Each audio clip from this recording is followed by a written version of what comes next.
Welcome back. You're watching Cancer Diaries. PRISCA underwent a successful 6-hour operation.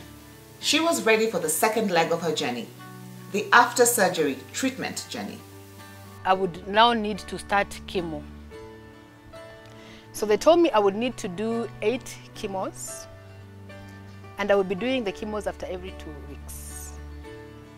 And then I would also go through hormonal treatment for 5 years because of the estrogen and progesterone. Then for the HER2, I was told I would take another drug called Herceptin for like, they told me 16 of them. So it's still Greek, but later on I was to come and understand what exactly all these things meant. PRISCA's treatment plan was done, and the good doctor prepared PRISCA on the drug's side effects. When I'm seeing the doctor, they're explaining for me the treatment plan. They're also telling me what to expect. So I was even given like a paper that when you're going through chemo, your hair will fall off, your nails will be black. I mean, all these things to expect.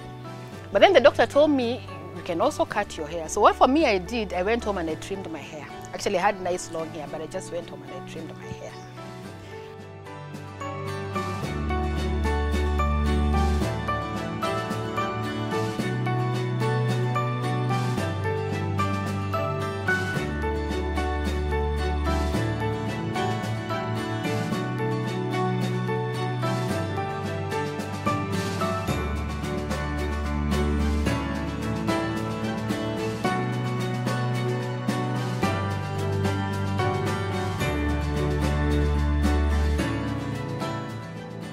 With her hair sorted, PRISCA embarked on her cancer treatment journey. I did the first 4 chemotherapy. I just did the normal chemotherapy. There is one red drug we used to get. I used to call it Ribena. And I think it is the worst of all because it is the one that even makes your hair fall off. So the first 4 was now this red drug. I think it's called adramycin or something, and another one. I can't remember the name. So I did 4. Then from my 5th chemo, I was now doing chemo and the Herceptin drug. And this Herceptin drug, by the way, it is so expensive, damn expensive.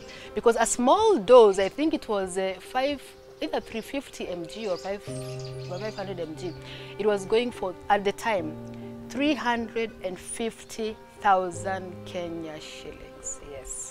With part of her treatment costing 350,000 shillings a dose per week, was PRISCA going to beat cancer to the finish line? My insurance is done, and I've done the first 4 chemo. Then from the 5th chemo, I'm to do chemo and Herceptin. Then the following week, I'm to do Herceptin. Then I go back chemo, Herceptin, Herceptin alone. So it's like every other week I'm going through Herceptin. PRISCA was in need of urgent financial assistance to complete her treatment and keep her in the race against cancer. You know, now you're like, okay, my insurance is gone, and I have some little money, so in the meantime, this is what I'm going to use and see how far it's going to take me. And I took a loan. Actually took a loan, so from my office. So I called our CEO and I told him, by that time the CEO had told me, any help you want from us, we'll be able to give you. So I told them what I wanted, what I was going through. So they said, okay, we'll give you some money. So that helped also. Then we also planned to have a Harambee very quickly, within 1 month. I mean, it was just a quick plan with my family, and we just planned for a small Harambee just to help and boost. PRISCA spent her savings, took a loan, and even called for Harambee. And just when she thought it was done, her doctors included radiotherapy into her already very expensive treatment plan. The doctor had told me I wasn't going to do radio, that I would just do chemotherapy alone. And after I was done with the chemo Herceptin, every other week, I would now be doing Herceptin after every 3 weeks. So at the end of it all, I did like 16 Herceptin. So yeah, because when I finished the weekly one, I now moved to every other 3 weeks. So she had told me I will not do radio. But now when I was just about to finish, she tells me, PRISCA, by the way, I've just looked at your results again. And I'm thinking, I'm seeing like the distance because I had the cancer had spread even to my lymph nodes.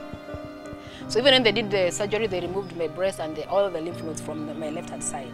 So she's like, I'm seeing there is one of them, the distance was very close. So, but what I'll do, because I'm not radio oncologist, I'll refer you to a radio oncologist at Aga Khan. Then you go and see him and then he'll tell you. What is this new development that has thrown PRISCA off her treatment course? So I went. And then he told me, you know what? Even apart from what the doctor has told you, there is still something else I have noted. So you have to go through radio.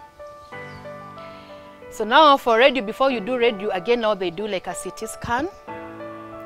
And then they do various scans, then they do for you like, they mark you like a tattoo, which somebody cannot see with a naked eye, but they mark you with a tattoo just to show where the radiotherapy would be actually your body. So they do those tattoos on you.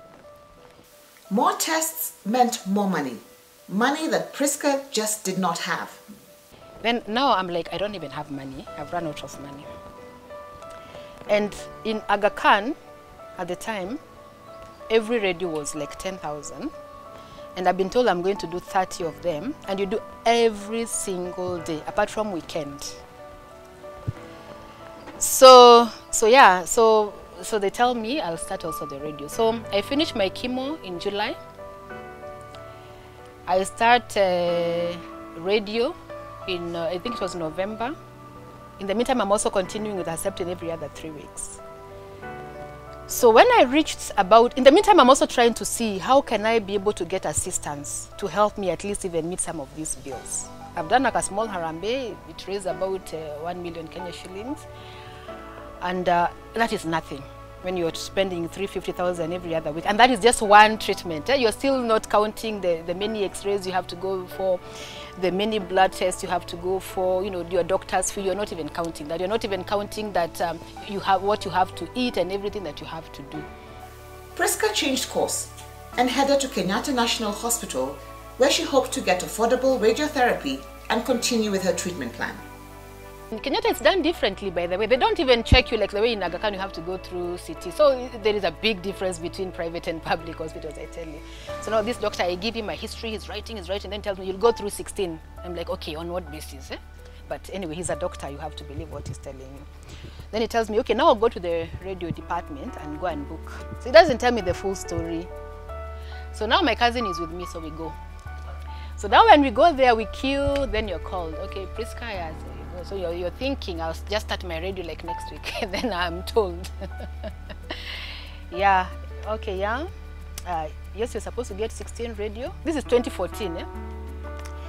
But we have such a long queue. The earliest you can get in Kenyatta is 2016. But even then, you have to call first and see if we have cleared the queue. 2016, and you call first to see if we have cleared the queue. And I'm like, okay, I've just finished. I know you're supposed to continue. I've finished my chemo. I'm supposed to be starting my radio. No, I have to wait until then. I said, you know what? As a Christian, God will provide. PRISCA headed back to the Aga Khan Hospital, hoping they would come to her assistance. And the following week, I had been waiting. I just went to Aga Khan. And I said, God will provide. And he surely did. So in the meantime, I went to Aga Khan. They have, I think it's their corporate social responsibility. So I went and talked to them, and I know they help people because a cousin of mine had been helped. They had a head surgery, so I know they help people. So I went and I told them my story, and I really needed money. So they told me, my dear, we can't help you. I asked, why? You've gone through Herceptin and you're able to afford. And I'm telling them, I did Harambe. I've taken a loan. It's not like I had money somewhere. I've sold stuff. It's not like I have money somewhere waiting for me and whatever. I said, no, you are better off than other people. PRISCA is frantically seeking a doctor, a hospital that will heed to her cry for help. She was running on empty and was scared she would soon come to an abrupt stop. The friend of my cousin who was at Kenyatta referred me to another doctor, and the doctor just passed on the other day, Dr. Njuguna. So I went to see Dr. Njuguna. So I went to see, and I'm telling you, God has angels in this world. Because for me, every day something good was happening and people were just coming in and helping. So my cousin's friend now, the nurse friend from Kenyatta, referred me to Dr. Njuguna. But for me to get through to Dr. Njuguna, there was somebody else in between, a man whose wife had passed on from cancer but who had been treated by Dr. Njuguna. That man fueled his car. We met at MP Shah for him to go and introduce me to Dr. Njuguna. PRISCA is desperate. The Kenyatta National Hospital is fully booked for the next 2 years. The Aga Khan Hospital has turned down her plea for a subsidized radiotherapy cost. Will PRISCA find the finances to complete her treatment?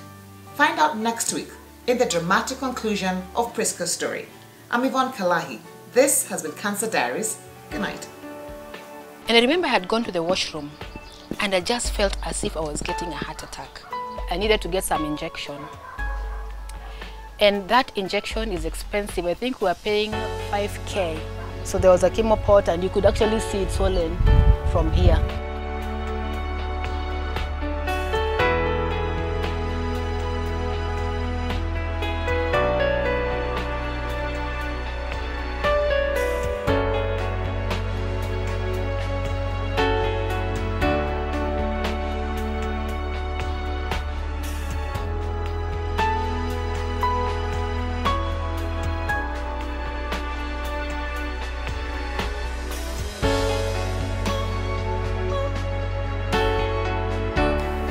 One day at a time.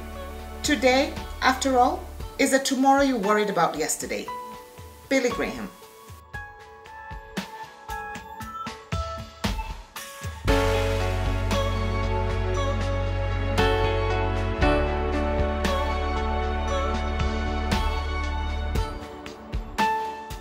Call us, talk to us, share your story.